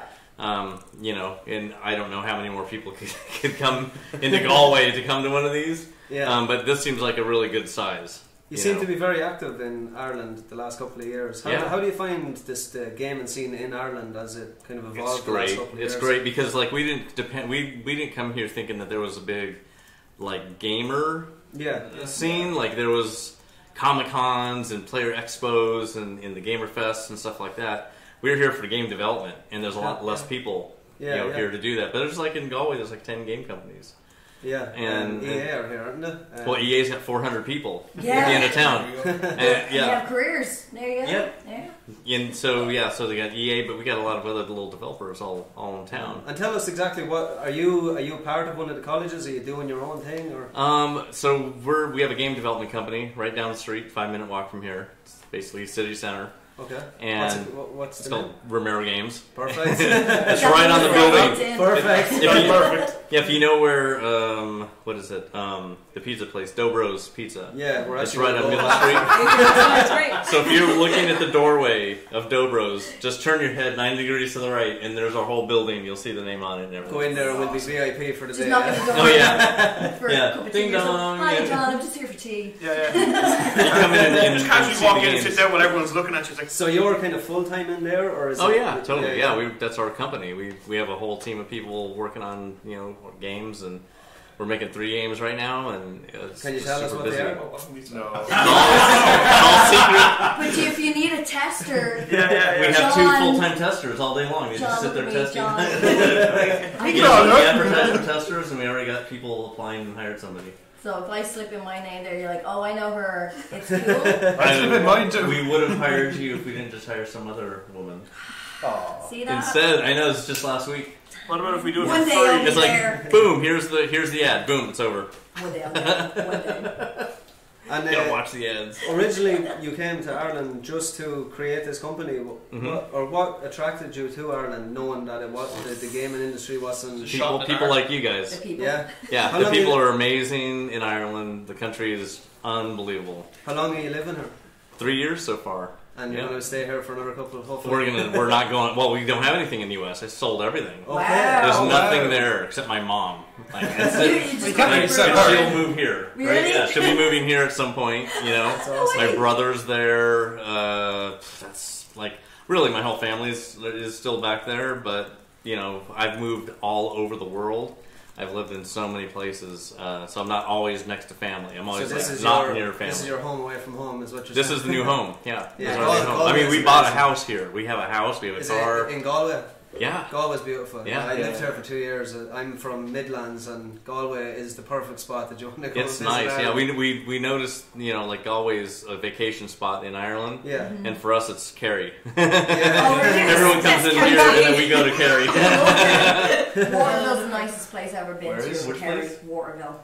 Oh yeah, Waterville's great. They have a nice. I don't know if it's still there. They used to have a nice statue of Charlie Chaplin because his house is down there, and his daughter still lives in the house now and again, and she has a house in Dublin. Yeah, we like Skibbereen and Skull, West Cork. You know, that's your break. We love Letterkenny. Donegal's amazing. Yeah. You know, you name it. How long does it take you to adapt to how Irish people talk? Not long at all. Not long at all. I mean, it's English. Is it though? It is. I mean, you guys travel Europe, and you go to like every country is a different language. True that. You know, and for us, Ireland is the friendliest English-speaking language in the world. You've heard it live. You've heard it live. You heard it live. See, I was lying all the time. Absolutely. John, do you get to play many games? Being obviously with the company developing games constantly. Do you, like what do you play? Say for downtime or not Fortnite anyway? Your kids do enough? I tried. Your kids do enough. I played a little PUBG, a little bit of Fortnite. Our kids are living on Fortnite and Battlefield 1. Battlefield 1, okay. Oh yeah, Battlefield 1, nice. big time. Oh, I love Hitman. I'm a huge Hitman's fan.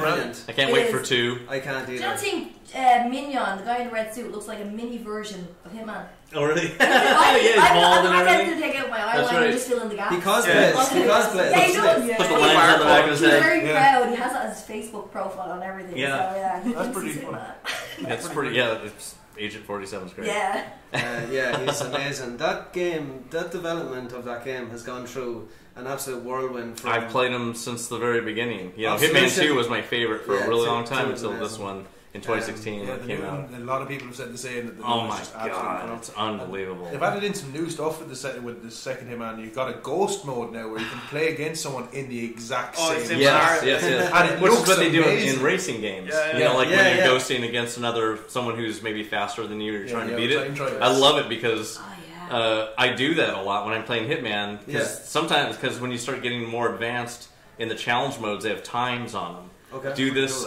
It's like kill these 2 guys dressed as this within this much time, and you like have to go into a church, go down the bottom, and then a timer starts when you switch into this one certain disguise. And it's like you can only be in this disguise for 30 seconds maximum. Oh my god! Yeah. And it's like, oh my god! It's like you're like, crazy. No. okay, you're planning and you're looking at the auto So map you and play like games where these like the people are Matrix, moving. yeah. And then It's like the it's Matrix. crazy. It's even worse. Like there's one level where you have to do a ton of climbing on the side of a building. Yeah. But you can't take your weapon out of your hand.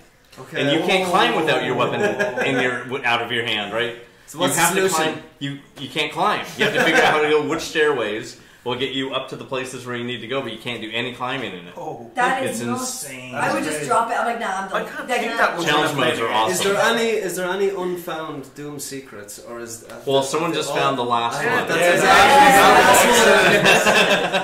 but there's one more, isn't there? I think that one's it because nobody could get a 100% on that. Anything after that's news to you? I think that's it. You can tell me. I won't tell anyone. No, the thing is, the thing is, anyone can load up any of the maps and stare at them. Yeah. You can just look at them, like But you how can look come at all this the one data. wasn't found until recently? Because not everyone's a programmer, so you can look at the level and you can look at okay, there's a secret right there. Yeah. But the game won't let me get it because this is because of the way that it is placed in the level. To try and get through. Yeah, it's just you have to use the way the code works to get you into that sector.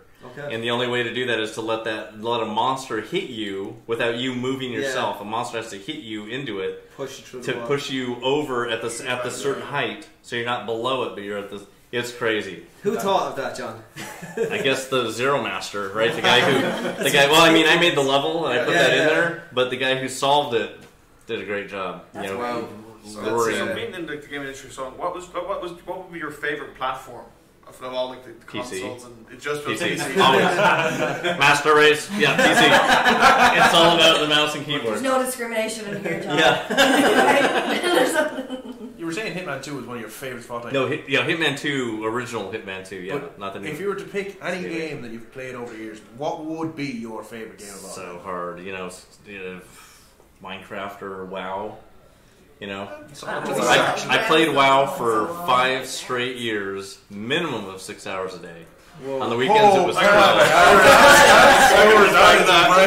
I had 5, when before Cataclysm, I had 5 80s with 3 sets of all the gear. Right? Were you like group leader as like guys, John Romero? No, these people lived. These other people lived. Yeah. Like they were there doing it way more hours than me. I was making I was making an MMO at the time too, so I needed to be an MMO. I was making one, so I had to be an MMO. Did that get released? No, it didn't. My MMO wasn't released. We worked on it for 4 years. It was codenamed Redwood. Okay. And it was an educational MMO for kids. Wow. So no one would expect it. But it looked amazing. The art was like incredible, and none of the educational stuff was visible really to kids. It was like if there was going to be anything that the kids were going to learn, they had to kind of want to get it. It would never push anything on the kids, and we kind of put it all inside of a guild that was trying to save the world. So if you want to save the world, you're getting into the educational stuff. You had to like get really smart to save the world, but everything else was just like a pure WoW style game, but without the world being a scary world like WoW is. If you go off the path, you're in an aggro radius, you're getting attacked. So this was no aggro radiuses except for specific areas that were being attacked by robots. And if you want to go over there and fight them, then the combat kids would go and do that. But other than that, the world is full of animals, and instead of combat, it's taming. Nice. So you're taming animals through music.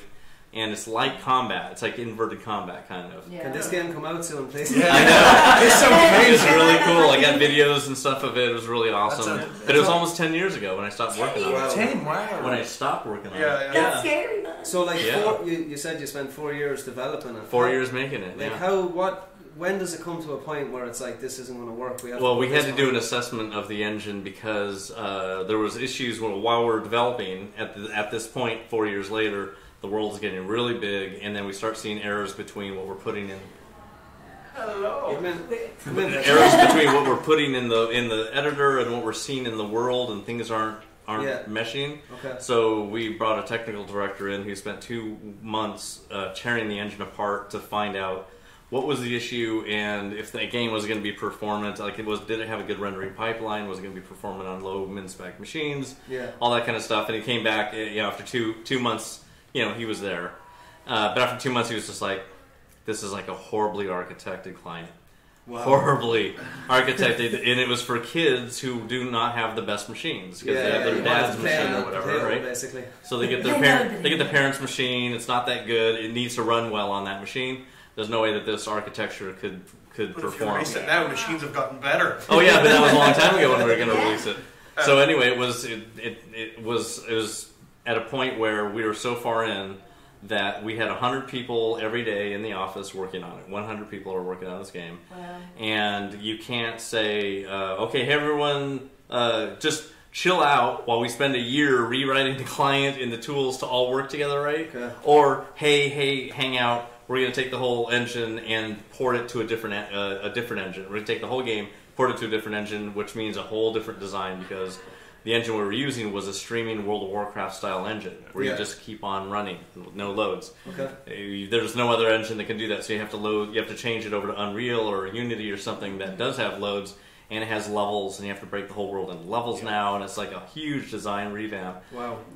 No matter what way you look at it, it's a year, and you can't have 100 people just sitting there paying them for a year to not do anything. Yeah. So we had to just kill the whole deal. That's sad, dude. Yeah. That is. Would you ever go back to it though? Oh well, yeah, it'd be amazing. Seems like a great idea. So it It was You'll awesome. need a tester, right? And that wasn't even the stuff that we were doing. Yeah, we were first guild. Yeah, we can do it. John Romero, I know you're busy. Thanks a million for coming on the show. This Yeah, has no been problem. huge. Great. I have just a question from a massive Doom fan. Okay.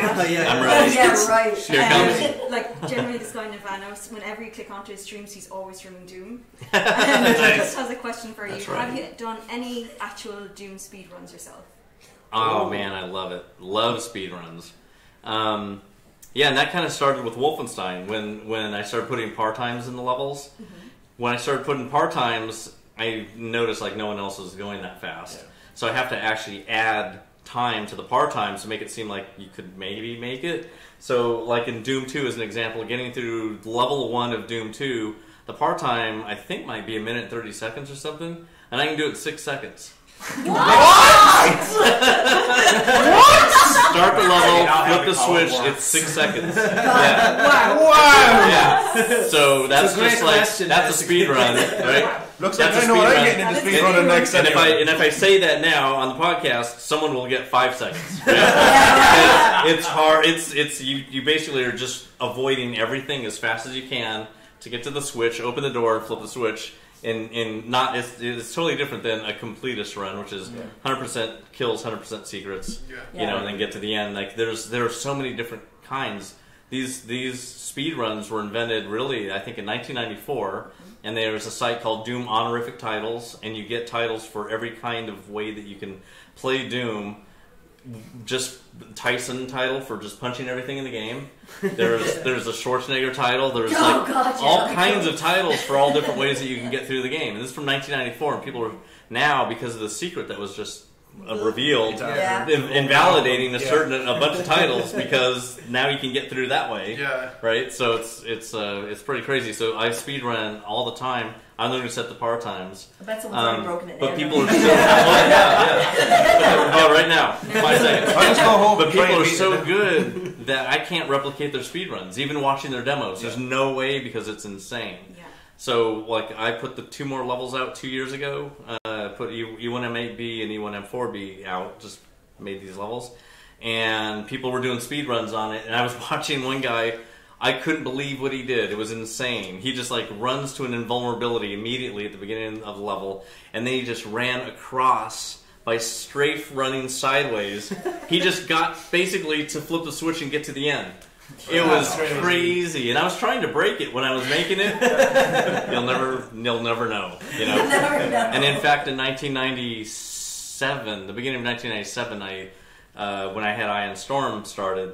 We had a really cool website, and I basically said, all right, speedrunning Quake, and let's do a speedrun of Quake. And I just did a big challenge online. I said E2 M5, the Wizards Manson Quake. Yeah. I got 1 minute and 5 seconds, and then send us your demo to see if you can beat it. And some guy 40 seconds. I was like, what? 25 seconds faster? And it was because he cheated, you know, kind of. I mean, he like. Oh. There's this one part of the level that's like a 30-second delay where there's an elevator. You go in and press the switch, and the door basically Star Wars closes behind you. Like, it's so fast. And then it just takes you down in an elevator and drowns you in the game. Like, you go underwater and you can't get out, and you're just drowning. And then you get to the very end, and you come out and get all healed up again. So you get health before you go in, and you get healed back up. You're just terrified in the middle. Yeah. And then you can speed run your way out. But what he did was he went in, and he hit the button and rocketed himself backwards. And the Star Wars door went and slammed down on him. It was so fast. And it just like he took 10 seconds of damage, and then he took off back behind him. And he just so he got to rocket jump his way all the way to the end, and boom, 40 seconds. That's amazing. His name was Plock. It was insane. Shout out to that guy. People do stuff you'll never, ever understand. It's awesome. No matter how much you watch it, you'll never understand. Any more questions from the community? Yeah, that was in general. Oh, no, for no, John. That was the the one. Main thing. He's probably pretty pleased with that. Speedrunning. Yes, Yeah. I love speedrunning, absolutely. Oh, speedrunning is something unreal. I love the fact that they do so many charities behind it. Yes. And I get so aggravated. I'm like, come on, you can do this so many times. People watch me and work and like, shh. That's so good. Yep, I used to, like, when I was doing the E2M5 thing, like, and you're recording it, you know, and it's like, you get killed, you restart. Kill, restart. In fact, I just recently remastered one of my games and put it out, I think, in 2015, and because it's a game where people are timing the game to get through, and they're putting videos on YouTube. It's a game called Dangerous Dave. That I put a reload button at the top to do, so they could just like screwed up, bam, restart, and it just starts you right back on the same level again to try and get to the end. It's fast. If you think that you screwed up, you just tap it, and boom, you just start it over. See, that makes life so much easier. Yeah. I appreciate people like you. Yeah, to put speedrun buttons in. Yeah, I can put this in because we need it. Yeah, because most speedrun buttons is a case of it. You either have to reset the console or you have to do. Oh, I know, because console. Oh, that's not hard. No keyboard. Although the thing that when I remastered it was a touch screen, so you could just tap it. So you're just like, damn, tap. Okay, restart. Oh my god, it's too convenient. Yeah. Scary, man. Just tap on the screen. I have a good question for you, John. All right. Any chance of a selfie? Yeah, of course. Yeah. That's what I'm here. This is what's making my day. I'm not gonna lie. Like, I could be like swimming in like jelly made of gold. But this is it's like Inception. Is that the 40-hour selfie thing on the podcast? Oh yeah. Can we do a selfie from all of us up here? Yeah, let's do a selfie. Here we go. Okay, wait, how do we do this? Okay, everyone adjust. It's a standing selfie, right? I'll be standing up the back obviously. I'm not who's the tallest. Oh, yeah. I'm proudly, obviously. I'm the tallest. Even though I'm terrible at off camera. All the short people to the front, medium, and then so you can kind of be squeezed in as much as possible. Yeah, you want to sit? Yeah, The podcast, by the way. The podcast is still rolling. Yeah. Is it? Forget about it. Are we doing like? Yeah. Here we go. Alright, go. How does this work? Yeah, no, He's gonna hold it. Here we We're are. gonna do like Ellen DeGeneres. Give us it. Oh wow. There you go. Hey. Nice. Let's make sure. Have you ever held it down? Maybe. There you go. Oh God, no! Would have been really funny if you put it on video, maybe. First, I've done that so And many you can just times. choose a frame. I got a comment. Yeah. More than Ting. Yes, that is Sometimes correct. the video was something like that. We're going to let John go back. John, we're gonna have to let you go. John Romero. All right. Thank you very much. Thank you. All right, nice meeting you guys. Thank you. Thanks for finding Nice seeing you. Thanks very much. Again. Awesome. John Stacey. Thanks a lot. Means a Take lot. it easy. Wow. Have Nice. fun. Thanks for the question. Thank you very much. All right. See you guys later. Bye. And we're back. Jesus. Somebody feel my chest.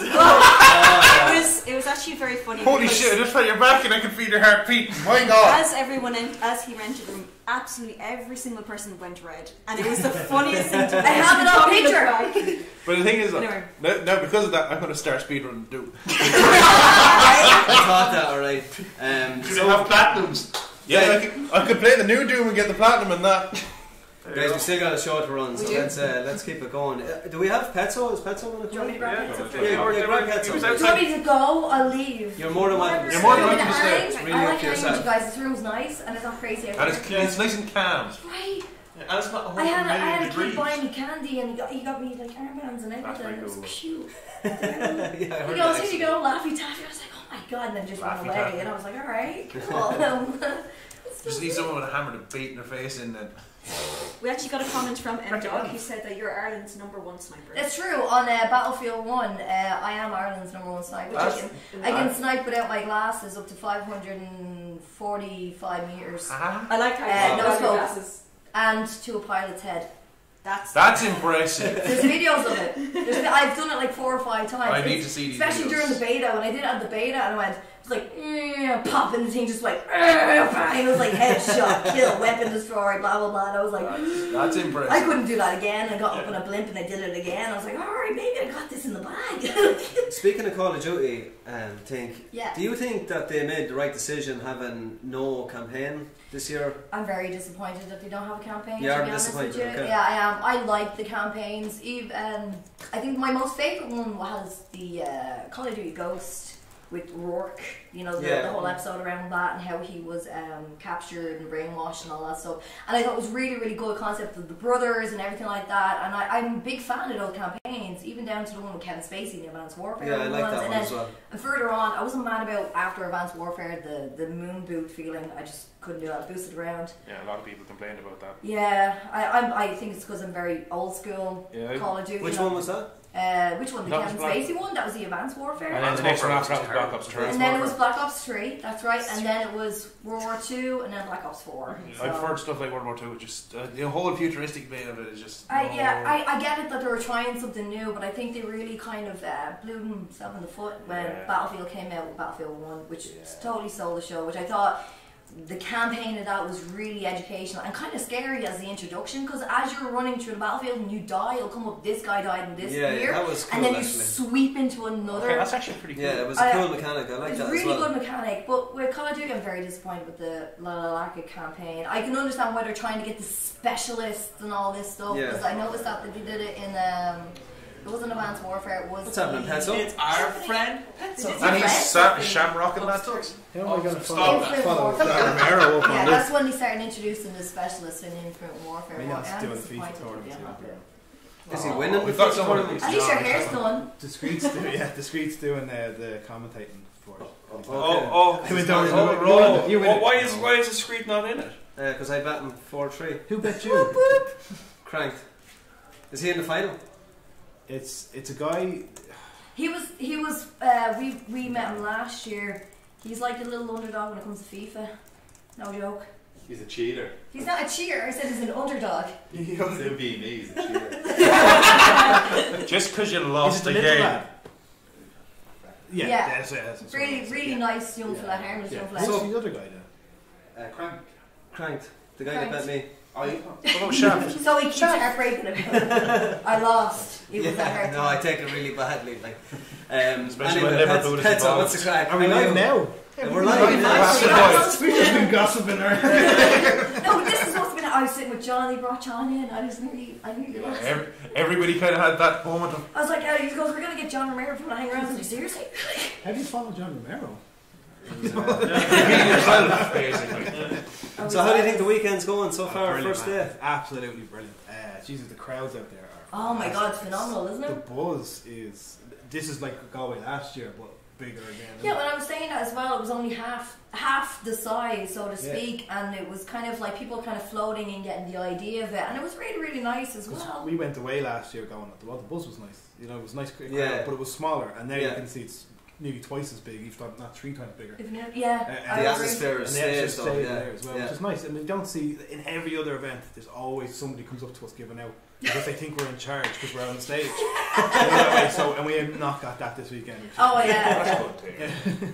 So how are the crowds? Because I know sometimes you go from convention to convention. Sometimes it's hard to get the crowd going. How do you find Gamerfest? I think these guys are all like. These families are all people who like sing and play guitars, and you know it's not like my friends are from Sligo, and you can't go for a drink without someone whipping out a guitar. You know, that's someone else. I flew on the bus. Man, good time. And it all teaspoons. Flew on a bus and heard it all now. Doesn't sound very PG. No, someone getting their But the hype master today was actually a kid from 8-Bit Conference as well, so that was really good. His dad got up and his dad came over and got a picture, but it's not the kid. We appeal to all. Did he buy a t-shirt? Yeah, no, I gave him Not his yet. son. He's probably wearing his son's t-shirt. My son doesn't even like you. I just brought. Yeah, can you swap that for a large? It's only tiny, no. He'll grow into it. It'll shrink on the wash. We actually already have a question for Petzo in the chat. Go for it. Oh wow. So high. I don't know what you're asking me. Claire asks, how many Shamrock suits does Petzo actually own? Does he have emergency backup suits? I have 2 and a full green one that we haven't started wearing yet. There you go. Oh, so there's a new range. Is that not in the end? No, so we're losing the shamrock, so we're going to go green and red rather than shamrock and red. But it's a classic thing. We'll bring it back when Did you do the new suits and the kick up into the air? We haven't even You totally do that. The click and all the deals. Just do that. That'll be great. If we don't do that, we will be very disappointed. Killing people on YouTube. But that's So yeah, I have two suits. All the suits are mine, by the way, and you can see the levels of people, how fat I've got in the years. So, the red suit that Minion's wearing. It's the early days. You can even tell when Minion's wearing it, it's not his suit because the arms on it. The arms are too long, but did you not see him rolling up the sleeve for VR and the actual shirt was showing? I was like, really? I thought that was a style choice, so thanks for letting that out. And then Roger's suit is middle petzo. And then green suit is like needs a new one. So what games have you been playing kind of throughout the floor? Have you got to play anything, or have you just been thinking about Red Dead for the last 2 days? Yeah, Red Dead Redemption. Just dreaming about that. Fantastic game. I haven't played it now because I'm like, everyone's drowning at the moment, so I'm kind of one like of those holding dreams, on. you know the dreams where they fly in the window?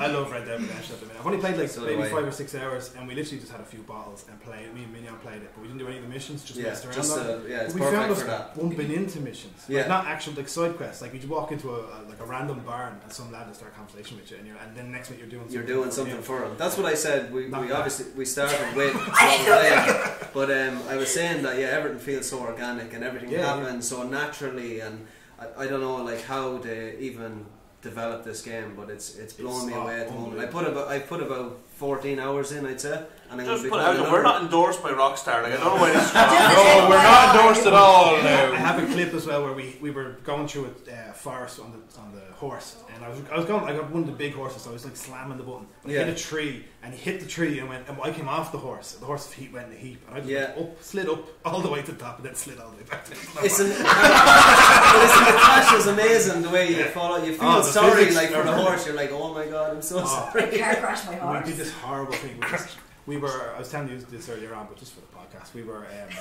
on a main road, and there was a guy. We wanted his horse, so we shot him. And as you do. But then this guy. This is a game right away. This is the West. This is the Wild West. And then a guy comes up and goes, "Oh, your witness has seen your thing." So I was like, "Oh, crap, I better kill him too." But as he was running away, I kind of put a shot into his liver, right? And you could see the spurts of blood coming out. And then he hit the floor, and then he just kind of shook for a while. And I was in first person view, just kind of watching it, and I kind of looked at me and I go, "This is a bit dark." He's like twitching on the and maybe I'll call his wife and family. But don't you feel like let's reload and just finish it? Oh, I'm headshot at him 6 times. 6 times. This is a little bit dark. Put him out of his misery. 6 times. This clip needs empty. So the prep for this show has been similar to other shows, or because you were here before, is it very similar? It's a little bit different this time. So last time we kind of did the timetables, we did a little bit of graphic design for them and stuff like that. This year he got his own stuff in for that, so we got dumped. We got dumped. No, but we did loads of we did 3 radio interviews and stuff. So we did other things towards it as well. So the radio interviews were scary. There was one. Nervous pills. Oh my god. There was one where the guy rang me up, had a full conversation with me, and said, "Okay, we're going to go live now." We went live, did it. And then afterwards he went, "Yeah, that was brilliant. I'll edit a bit of that and put it on the show." Great, perfect. Second one comes on. They answer the phone like they're on live right now. And then we started having a conversation. I went, "Are we live right now?" And he goes, No, we're grand. I said, "Okay, perfect." So then we started talking. Told them about everything. Then they just, halfway through a sentence, just started kind of doing the radio bit. Okay. Like they were like, "Welcome to and we had Petzo on the line, and now we're going to go to our next song." And then he hung up the phone. I was like, "Hello?" I didn't know what happened. I was like, "What was that?" Was that the time you were texting me? I'm waiting for that phone. Yeah, that was that one. I was like, literally, I was like, "Oh, the last one's half an hour," so I was like, "It's going to take about half an hour." 30 seconds, 90 seconds max. What radio was it for? We did iRadio, we did Flirt FM, and we did. What kind of interviews did you do for Flirt FM? Yeah, it was like Babe Station. If you're looking for a good time, contact Petzo. We did one for it was a technology type. I can't remember the radio station now, but do you see even radio stations are starting to be more, willing to bring on people that are part of the gaming industry in Ireland? Every company is starting. You see 4-star pizza and everything getting involved. I think every company is trying to get involved. Honestly, start introducing those treats for your stream, where people can buy you a pizza. Yeah, that stuff. Is that a thing? That's a thing. In the States and the UK. You can set it up so people can send food, but they don't see your address or anything like that. it. Yeah, but you can put in what just you like want. like a tip, like Yes. Yeah, so you can say, oh, like I like this type of pizza, or like Chinese, or whatever the hell you're into, and then you put up your own menu, and you can name your own menu. Say so like just, the years go by, you just start getting bigger and bigger. Yeah, that's why that was the worst idea ever. I would get have a 3-in-1 sent to the Goblin Hotel. A singular 3-in-1. A banana delivered. But I just think every company is starting to get involved in gaming. Did you see like Hot Pockets has sponsored one of our guys, a mixer? Yeah, Hot Pockets. Nice. Hot Pockets. What? You know, some people don't choose their brands. Right. Yeah, I'll take that. It tastes good. Okay. How's the video kind of content creation going? Is it taking a back seat, or are you still pushing it? It's taking a bit of a backseat because Minion's back in college, and I'm in and out of work, but I got part-time work and stuff like that, so it's just getting time. I think streaming, no offense, is easier. It's just, you can just hit record and just interact with people on the fly. But when you're recording, it's hours of editing and thumbnails and so it's just you can stream and interact with your audience like you guys do every week. And you can on the fly and get to know people. Like I can turn my stream on. There's about 6 or 7 people who I know that are always there. Rolling. You know, and there's been times you turn on the stream just for chat. You know, and you know, it doesn't matter. The game gets forgotten about, and you're just sitting there talking. We still have to do that Sea of Thieves. Definitely. We have to do Sea. I'm down for Sea of Thieves. A bunch of Irish people on the sea. I can join in on that. I got the Xbox one. Definitely, man. Anyone's Game Pass for free. Yeah, exactly. Yeah, that's exactly why I got it. I got it for Forza. Then some Gears of War afterwards. Gears of War after, and then Crackdown as well. Coming to it. Yeah, it's very good. It's really plug good. Plug it in that Xbox. It's a really good service. I took it with Horizon release, and it's got some great games. I just got that game for a tenner. It felt like, and then Sea of Thieves, you were telling me, and then other games there. Is it Gears of War? Halo? Is that all the Gears of War? Gears of War is on it. Halo is all the Halos. Halo, even Master Chief is there. So it's the first party games. Or is the, it selected first party games? Oh, they change from time to time. So sometimes some will come off. Okay. So it's Netflix for games. Yeah, pretty much. But most of the AAA titles, especially if they're trying to, I know that, I mean, in the inside that they do try to upsell a lot of games. Yeah. And if they have the opportunity that it's exclusive on Xbox, they'll throw it up onto the Game Pass and just give the benefit. So kind of, Seamus said something there that I just want to ask you about, because it seems to be a topic that pops up every week on our show. But do you see, say, the next generation of systems becoming more like Netflix streaming systems, or can you still see them bringing out the normal physical disc tray and continuing with the way we have? I think disc trays are definitely going to die out. For sure, because I definitely don't have a disc tray in my PC. So, either do I actually. But if a lot of people, that question does often come up, and I've come across that many times. But a lot of people don't even look at the history of how the consoles are actually being developed and pushed. I see that the PlayStation 4 is a media hub more so than more a gaming hub than a media hub, whereas Xbox is more of a media hub and a gaming hub.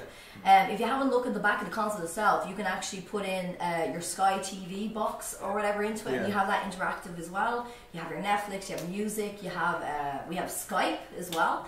So it's no, I'm not diminishing. I just really like it. It's probably one of the most easy, cheapest upsold consoles I've ever come across. If you buy an Xbox One S, it already has 4K integrated. You don't actually need an Xbox One S. We are all PlayStation.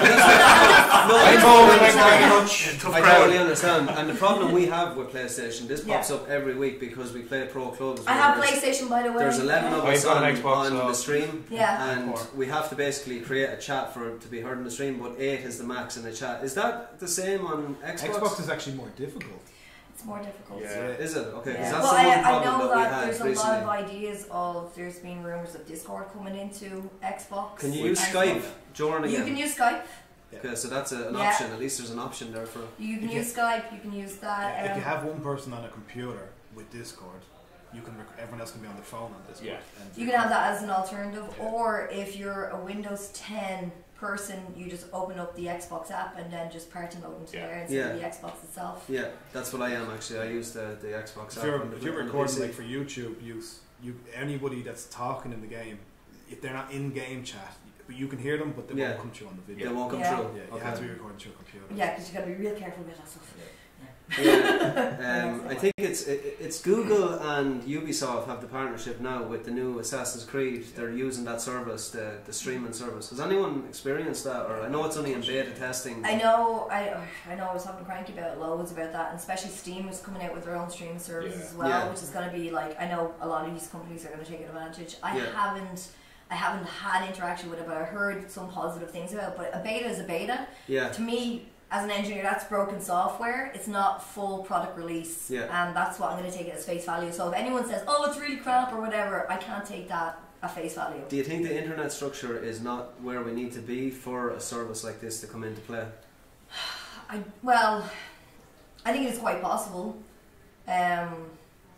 Like I know rural Ireland still has snippets of areas where internet is really bad. Totally. People are still buying physical because of this. And I see that an awful lot as well. Like I live in the Netherlands now, and this makes everyone sick. I have a 500 line. Wow. It's disgustingly cheap as well, and I can go up to 2 gigs if I wanted to, but I have to have the router and the modem and the NICs in my PC. Why would you need that much though? Because you can, and I see That's the best answer. See every pore in her face. Is that every wrinkle? That's how old she is.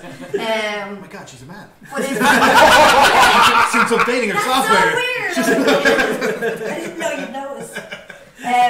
But I think in the long run, in Ireland, especially the two with, and I've noticed this in the UK as well, that whenever they're trying to put down any kind of networking, cabling, fibre, any type of connection, what usually is the brick wall is the heritage of the land, the history of the land. Yeah. And a lot of people who do complain at the fact that their internet isn't fast enough, it's like, well, you're the one who signed the petition to leave that cottage that's been there for 100 years. And not put up a mast.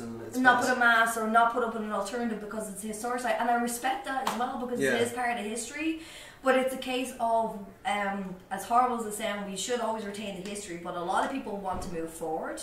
And in order to do that, they're going to have to either flip the coin, bite the bullet, or embrace the fact that you have to move house.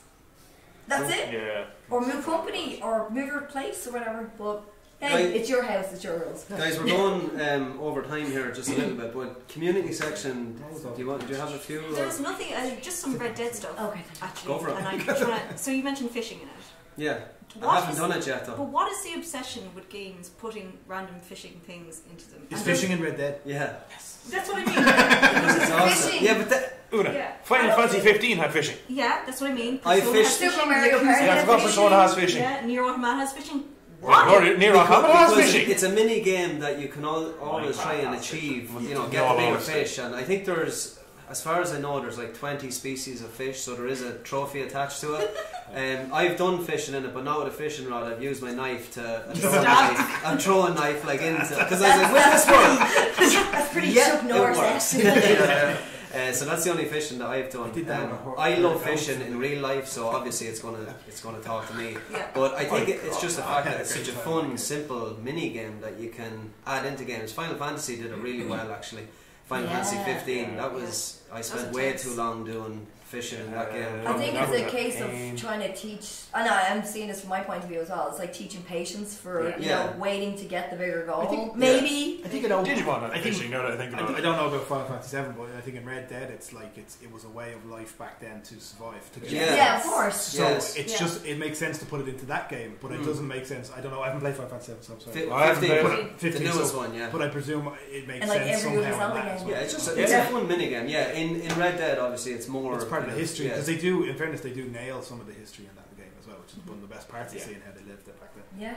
And the second thing about Reddit, how are you finding the Irish accents? Oh, brilliant. Perfect. So good. Yeah, absolutely perfect, yeah. And they use all their names like Kieran and all that as well. Because you'll come across people... They're spoiling this all for Ray. Ray's crying in the corner here. They just start shouting like, that guy's Irish. So it's a really good Irish. It's really authentic. Yeah, it's a deeper accent than obviously us, but it's not put on. It's not tweed. No, it's not put on. It's not like top of the morning. Yeah. It's not like usually it's like that. Disclaimer, we don't go around saying that. There is no top of the morning.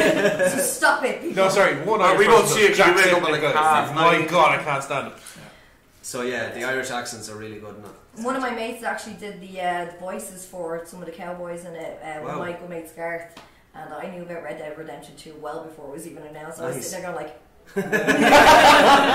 you can't tell anyone. Like 6 of us all sitting there in a clearing going like, I can't believe it just and he's like wearing the cap and he's showing the swag. I'm like, I can't, dude. Signing his labour forms. That's too much information for one person.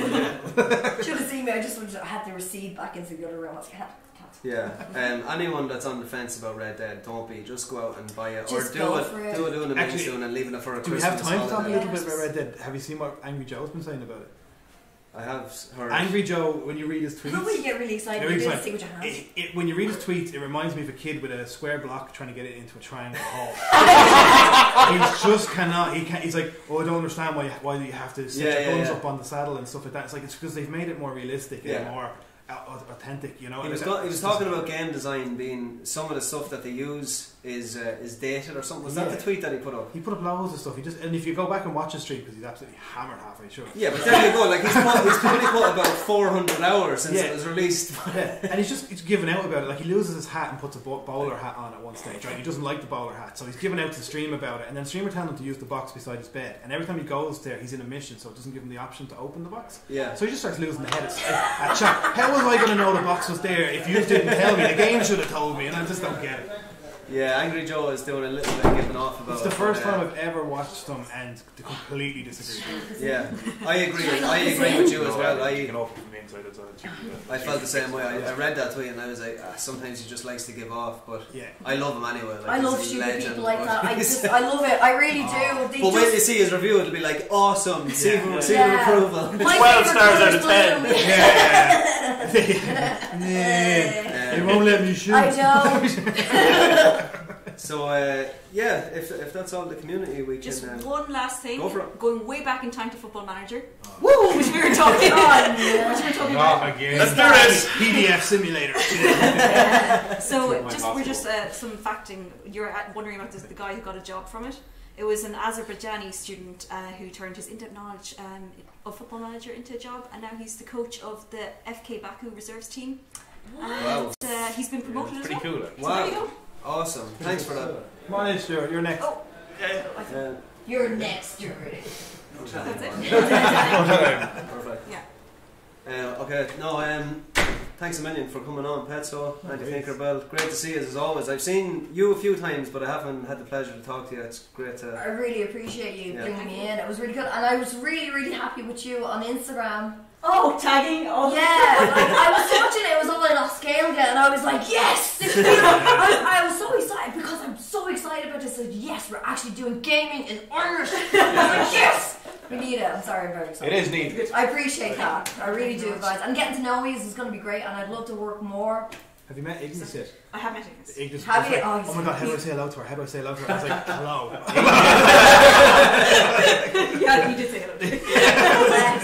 How do you say hello? Do you want to spell it? I love the way he's all fangirling with her, and I was there trying to set up the Xbox. Stop, I was nearly running away with John And he just Romero. turned around to me and said, Victor, I love you. Why are you in racing?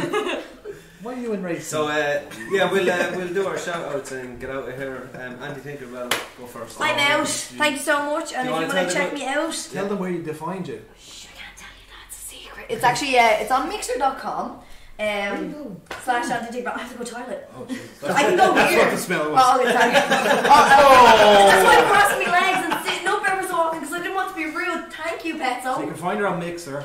You can find me on Mixer.com. Instagram. You can Instagram, Facebook, Twitter. If you Google me, no joke, Antit nkerbell, I just come up. Even like weird videos where there's kids like recording when I'm playing with people and stuff. Like, so yeah, be careful with Google, by the way. That's all. Don't Google things. That's all. Apart from the main stage this weekend, where can the good folks find you? Oh, Facebook, Twitter, Instagram, YouTube. Side of a bin. Side of a bin. Your microwave. Coppers on a Sunday night. Yeah. Coppers on a Sunday night. Discord is something we're trying to pick up on as well. So yeah, okay, perfect. Una Main. Oh, thank you very much.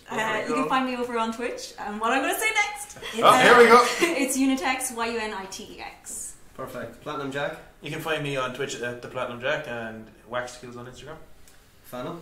It's just Twitch and Twitter at Maroxide. Myself is Ronan Fox. I've been your host. I'm the Alpha Fox Gaming on Twitch, the Alpha Fox on Twitter. This has been the Republic of Players podcast, episode 18. Thanks a million for all of you for an awesome show. We are out.